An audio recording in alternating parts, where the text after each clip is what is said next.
We all love a great cocktail from our favorite restaurant, but when you try to make it at home, if you're me, not the same at all. But today we're going to show you how to mix, shake, and sip like a pro. And the best part, no reservations needed. Hip, hip, hooray.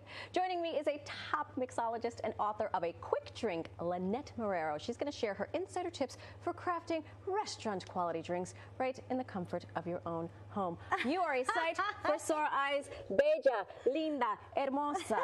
Okay, what's the trick? What do you need to do at home? Okay, so the trick is kind of just to be prepared. You never know when a cocktail moment's gonna like pop up or creep up. So what we did in A Quick Drink, Ivy Mix and I put a bunch of tips and tricks for you.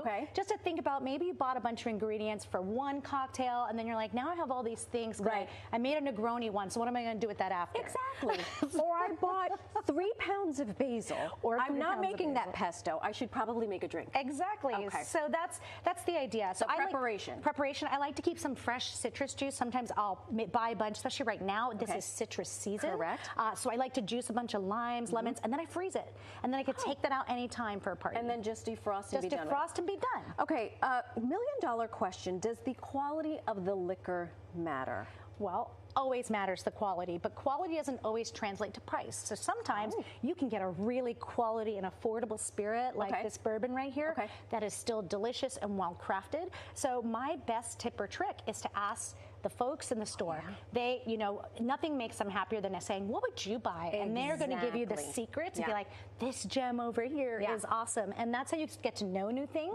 Also, if people come to any of our events around the country for Speed Rack, you'll start tasting a bunch of brands and you'll learn some things about the spirits. I am like the people at the wine store, the liquor store, they see, I am like sucker right here. I come in and they're like, we have a live one. But then if you're knowledgeable, I will take home some stuff. Exactly. Second question, does the vessel upon which you make said drink matter? I know. Is it the in-laws coming over? Sure. Is it your bestie? I mean, if you're doing it at home and you just want to have a Stanley mug, that is fine. Great. However, you know, for certain drinks, it does matter. We're going to make a drink that is a highball or it's top with soda. So with that, you do want something that's a little bit longer. This shape helps to keep the bubbles tight. So that's really good. But if you're drinking something that's in a martini glass, you can use any kind of cocktail glass that's up. Or even if you wanted a tumbler just with no ice, as long as you're not putting the ice, it's all about how you prepare it. All in the preparation. And before we make a drink, garnish. Does it serve any other purpose other than window dressing? It depends on the drink. So some things like an old-fashioned, a martini, if you're using a twist and you're using the oils from the lemons, oranges, that is essential to the cocktail. So you're spraying that on, you can see the on top of it, you kind of see the oils, and that's going to be fragrant. You can just smell it. Even when you're just zesting it, all the aromas come through. So that's the first thing. Things like basil as well, they're going to have aromatics. You've got to beat them up, right? You have to know who's boss. Release the oils and let them come through. And then certain things like lime wheels, etc., or wedges can be an optional. If you have a guest who maybe likes more citrus in their drink, if you put a lime wedge, that's their opportunity to adjust the drink to their needs. The drink. If a drink, I never understood it, shaken, stirred, just sitting there being cute, does it really affect the composition of the drink? It does. So if your cocktail is made of all spirits and no citrus, that's usually a stirred cocktail.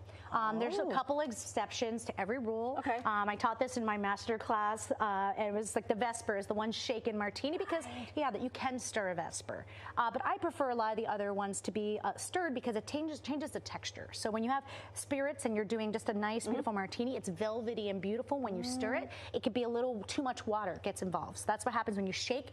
You're introducing a lot of water, and you need that when you're doing citrus because you want to make it all come together and not be all separations of parts. Be together. So especially in this cocktail as well, with the espresso martini, you want to incorporate all of the ingredients and let them live together. So shaking it is what does that. Let there be harmony with your spirits. Can we make a drink already, lady? Jesus, I'm terribly thirsty. Well, I'll start with the trendy matriarch martini. Everyone's drinking different versions. This was created by Haley Traub, who was one of our New York national winners, and then she went on to win the local and then win the nationals for Speed Rack. She's in our book. All these recipes are from the incredible bartenders. What is this called?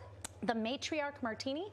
It was named for her grandmother, who is a two-time breast cancer survivor. Wow. So she likes to change the recipe by adding a little bit of tart cherry syrup to your espresso martini. So chocolate and coffee and cherries. So I just did a half ounce of that. I'm going to put the espresso? espresso. I'm gonna do 3/4 of an ounce. I got this fresh today. Great. Things like this, you can always pull the espressos or use a high quality cold brew. Can I use Bustelo? Yes. Okay. Actually, some of the best espresso martinis are made with Bustelo. Okay.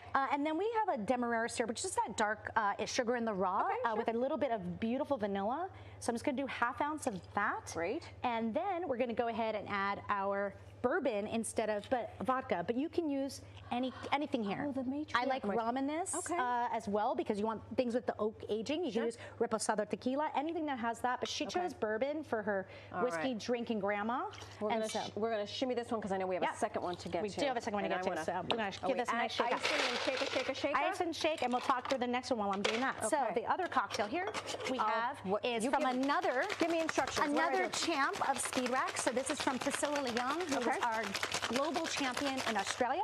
So she wanted to give you a cocktail that turns down the proof a bit. So this is a tequila-based cocktail, but we're not going to use a full strength. Okay. So we're going to start with our lime juice. How much? And you're going to put 3/4 of an ounce. So just kind of halfway there. Perfect. Yep. And then you're going to go ahead and add 1/2 ounce of syrup. So turn it over to the other side and go to the halfway point there. That's our simple syrup from a local women-made company, Cheeky. Love you. And we're going to do a little Cheeky of Campari. So just, you can also see things like Select or any Italian bitter. And then you're going to add 3/4 of an ounce of that. So that's just to that line that's just before the top. Okay. And so we're splitting the tequila here with a beautiful dry vermouth. So that's why it's lowering the proof. And then 3/4 of an ounce of the tequila. And we shake it. And then we're going to shake it up. And that's it. And then we pour in our glass and add club soda. So that's going to have a nice long drink. That's what we call that, a long drink. I'm going to save this to drink in the commercial break. Lynette, it is always so good to see you. Thank you so much. You at home, now you know how to make the perfect drink at home. While you're at it, pick up a copy of Quick Drinks wherever books are sold.